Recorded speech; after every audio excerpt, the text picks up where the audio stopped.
cuma perut kecepet ya.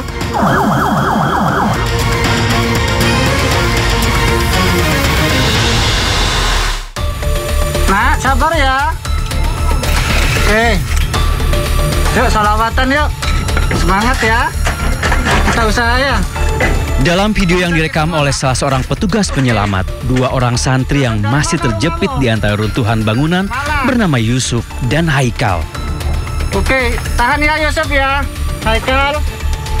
Petugas yang mencoba mendekat ke arah korban berusaha membangun komunikasi untuk menjaga agar korban terus tersadar. Sesekali petugas penyelamat mengajak Yusuf dan Haikal untuk bersalawat bersama. Kita usaha ya secepatnya ya. Bantu. Oke.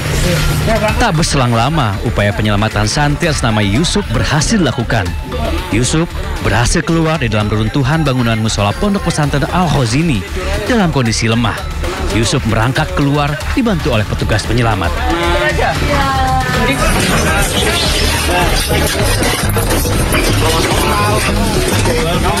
Sementara itu Haikal, salah seorang santri yang juga terjepit reruntuhan dengan lokasi yang tak jauh dari Yusuf, juga berhasil dievakuasi tim penyelamat. Haikal dikeluarkan dari dalam reruntuhan dalam kondisi sadar dan langsung mendapat bantuan pernapasan.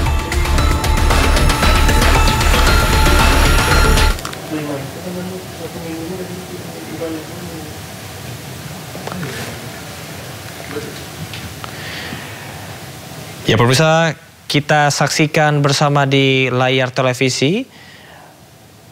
Proses evakuasi masih terus dilakukan terhadap ponpes yang ambruk. Di mana visual terkini menunjukkan bangunan musola di Pondok Pesantren Al-Khozini di Desa Buduran, Kecamatan Sidoarjo, Kabupaten Sidoarjo runtuh pada Senin 29 September 2025. Dan sejumlah alat berat ini sudah dikerahkan untuk bisa mengangkut reruntuhan karena puluhan santri masih terjepit.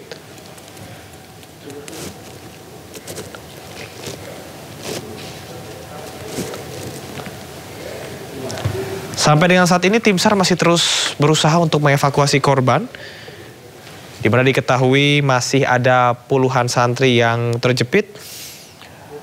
Sebelumnya kejadian naas terjadi pada 29 September.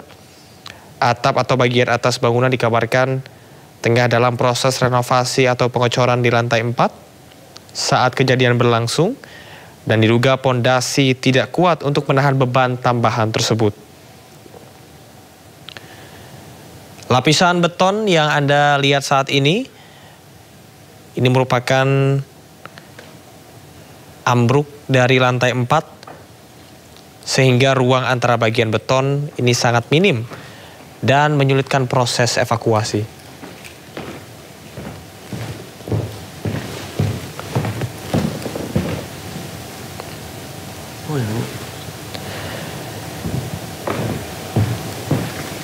Hingga hari ini pemirsa, 2 Oktober 2025, jumlah korban tewas dilaporkan menjadi 5 orang.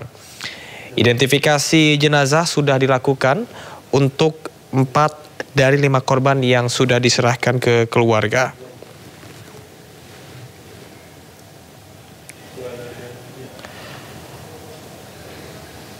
Korban selamat pemirsa yang berhasil dievakuasi ada 5 orang hari ini, dan 1 diantaranya dalam kondisi kritis. Menurut data dari pihak pondok dan keluarga, ada sebanyak 59 orang yang masih diduga terjebak di bawah reruntuhan bangunan. Total korban yang berhasil dievakuasi adalah 108 orang, 103 selamat dan 5 meninggal dunia.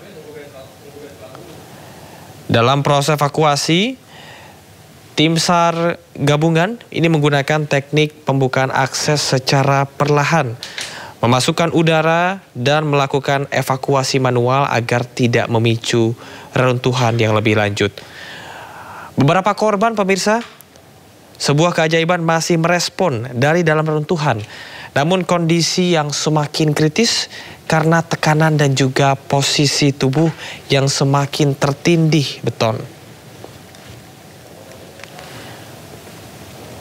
Salah satu korban bernama Haikal yang berhasil diselamatkan oleh tim SAR gabungan melalui celah-celah sempit dan juga evakuasi dilakukan secara manual.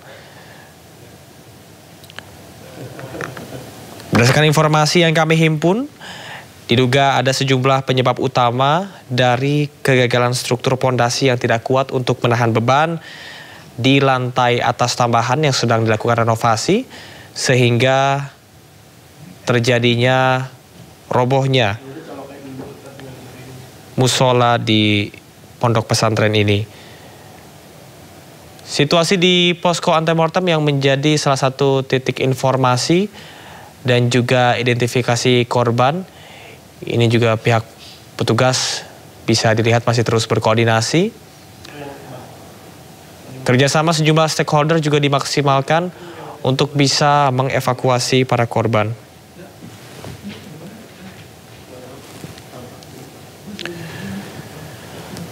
Sebelumnya pemerintah Jawa Timur dan juga lembaga terkait sudah melakukan penyelidikan serta evaluasi pembangunan gedung-gedung keagamaan agar kejadian ini tidak terulang kembali. Pekerjaan renovasi atau pengecoran lantai atas, pemirsa, ini sedang berlangsung sebelum terjadinya insiden runtuhnya bangunan ini.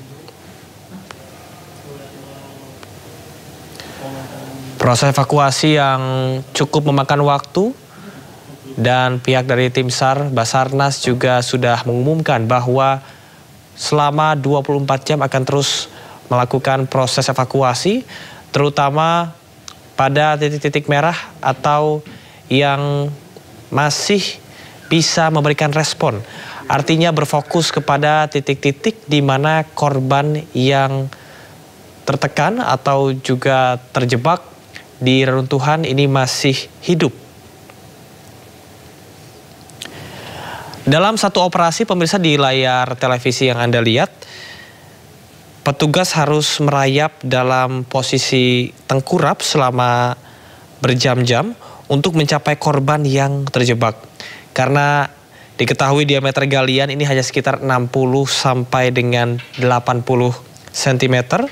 Dan tahapan ini dilakukan secara hati-hati agar tidak memicu reruntuhan tambahan atau melukai korban yang ada di bawah puing-puing. Setelah beberapa hari, pemirsa, ini merupakan hari keempat. Untuk hari pencarian kali ini, pihak dari petugas juga sudah merasa bahwa pencarian hari ini tanpa menemukan tanda kehidupan yang baru. Tutup dulu.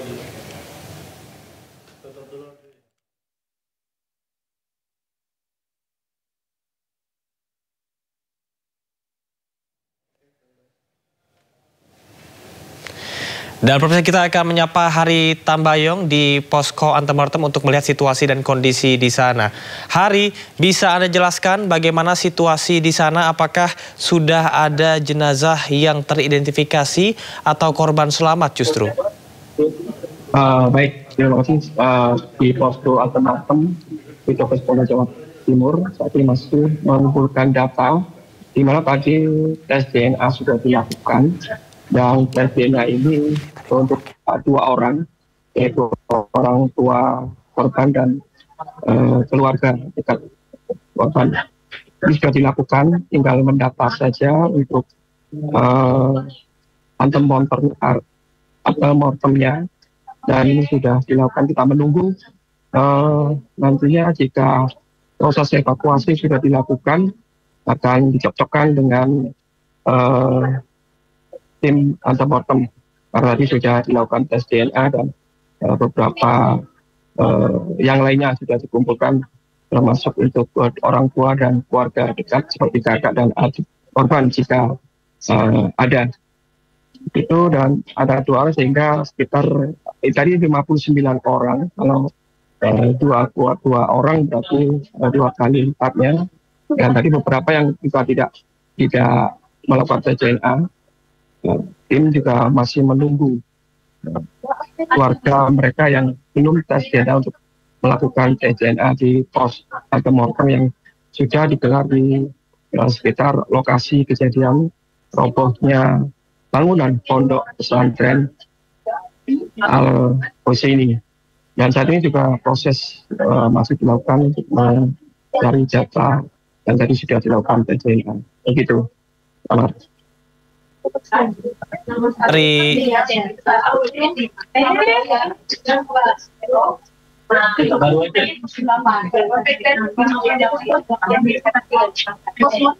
Anda ceritakan untuk per hari ini sudah ada berapa yang teridentifikasi atau apakah ada keluarga yang datang ke posko antemortem?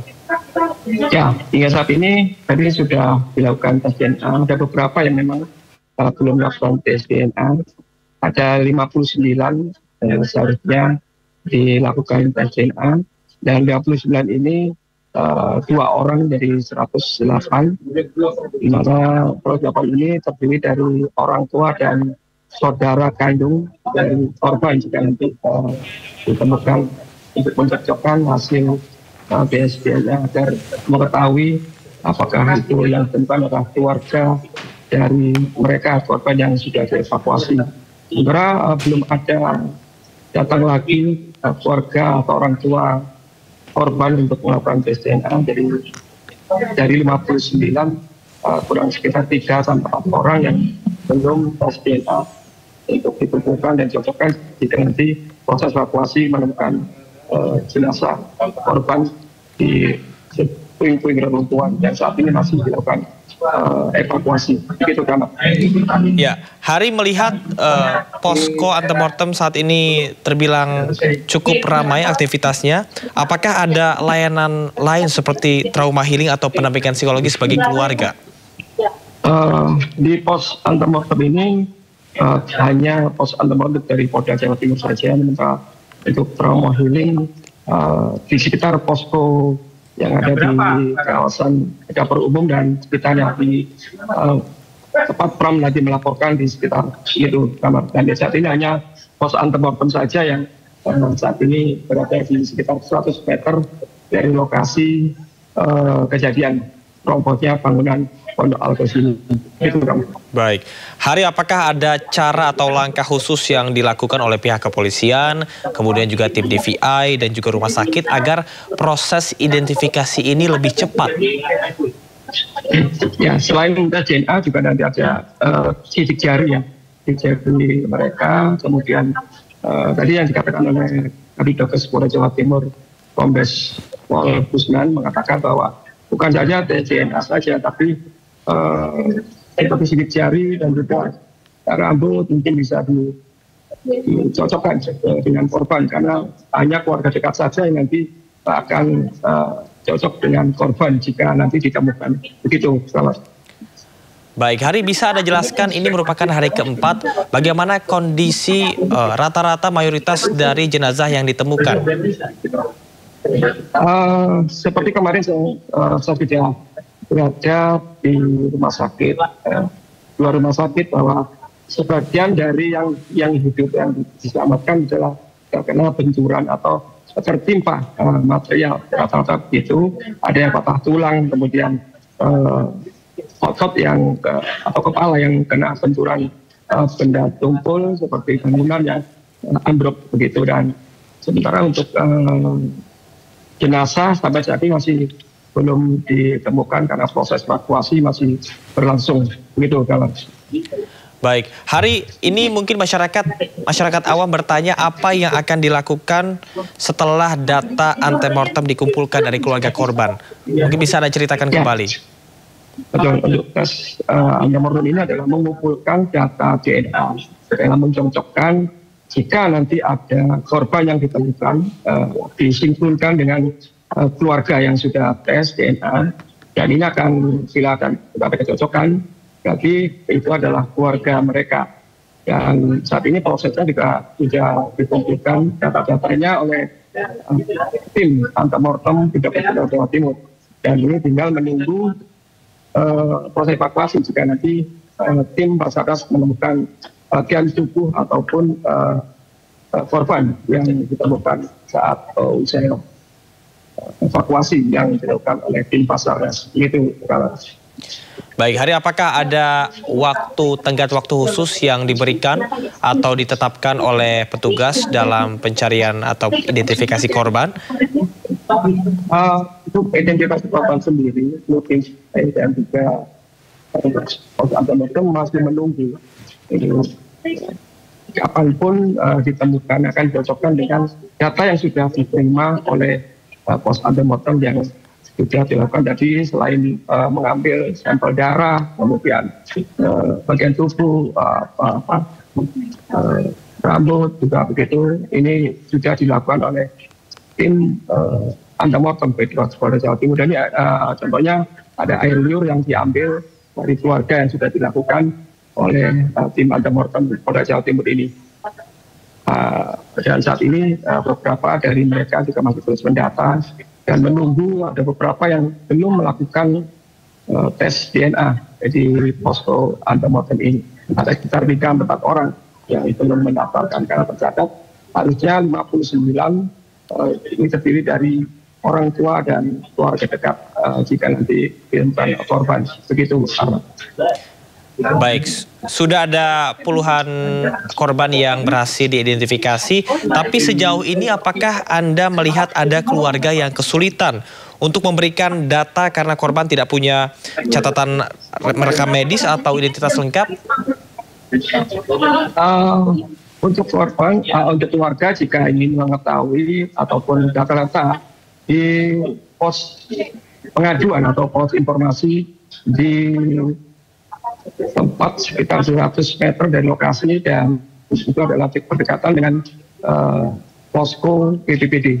Di situ bisa dilihat posko ada data korban yang sejak awal keluarga menyatakan hilang, tidak ditemukan sampai belum pulang hingga saat ini. Begitu, Pak. Baik, Hari, komunikasi terakhir yang dilakukan oleh keluarga bersama dengan para korban, terutama yang meninggal dunia, seperti apa? Apakah mereka yang merupakan santri ini memiliki kesempatan untuk berkomunikasi melalui telepon genggam atau seperti apa? Sejauh ini saya belum mendapatkan informasi, namun dari keluarga juga masih sempat mengatakan sempat berkomunikasi melalui telepon selulernya seperti Haikal yang meminta atau mensamakan setelah melakukan telepon bersama keluarganya kemudian hilang. Begitu sempat terjadi kontak. Itu Pak. Baik, Hari, sejauh mana akurasi data dari antemortem yang diberikan kemudian dicocokkan agar tidak terjadi kesalahan identifikasi pada jenazah? Ya, salah satunya dengan tes DNA. Memang itu ada identik jika ada korban yang ditemukan dan dicocokkan dengan keluarga. Tes DNA ini adalah salah satu bukti bahwa itu ada hubungan keluarga jika nanti korban ditemukan meskipun kondisinya mohon maaf tidak utuh begitu karena tertimpa bangunan atau seperti putus beberapa bagian tubuhnya, namun jika ditemukan akan dicocokkan dengan DNA yang sudah dilakukan oleh tim antemortem untuk mencari data seperti itu. Selamat. Baik, Hari, terima kasih atas informasi yang Anda sampaikan dan kita berharap bahwa proses identifikasi ini bisa terus dilakukan sembari dengan proses evakuasi yang juga dilakukan oleh para petugas. Selamat bertugas kembali dan juga tetap hati-hati. Dan pemirsa, baru saja kita saksikan bersama laporan dari Hari dan juga Pramono yang ada di Sidoarjo, Jawa Timur. Kita melihat bahwa proses evakuasi masih terus dilakukan sampai dengan tenggat waktu yang belum ditentukan. Sejumlah korban sudah berhasil diidentifikasi sembari dengan proses antemortem yang juga dilakukan oleh pihak petugas Basarnas dan juga pihak kepolisian. Dan saya Camar Hainat, demikian breaking news. Selamat menyaksikan program kami selanjutnya.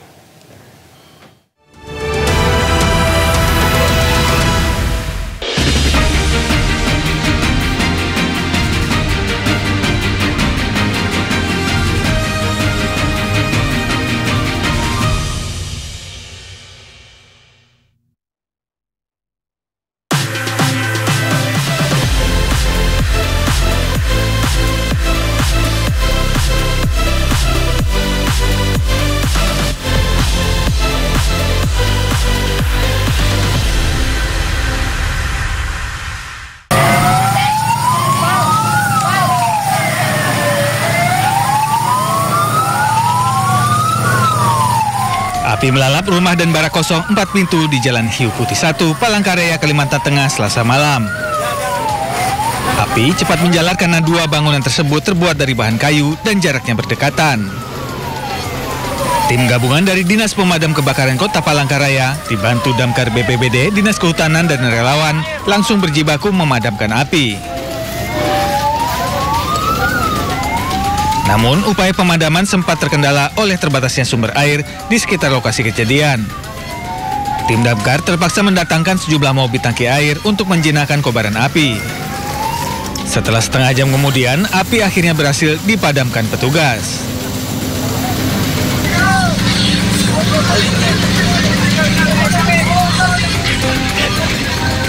Warga Telindung, Kota Balikpapan, Kalimantan Timur, panik usai si jago merah melalap kios pedagang plastik Selasa malam.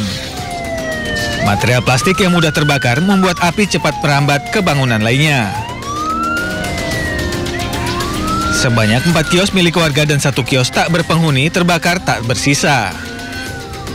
6 unit petugas damkar dari berbagai wilayah diterjunkan guna memadamkan kobaran api. Kurang lebih 1 jam, api berhasil dipadamkan petugas.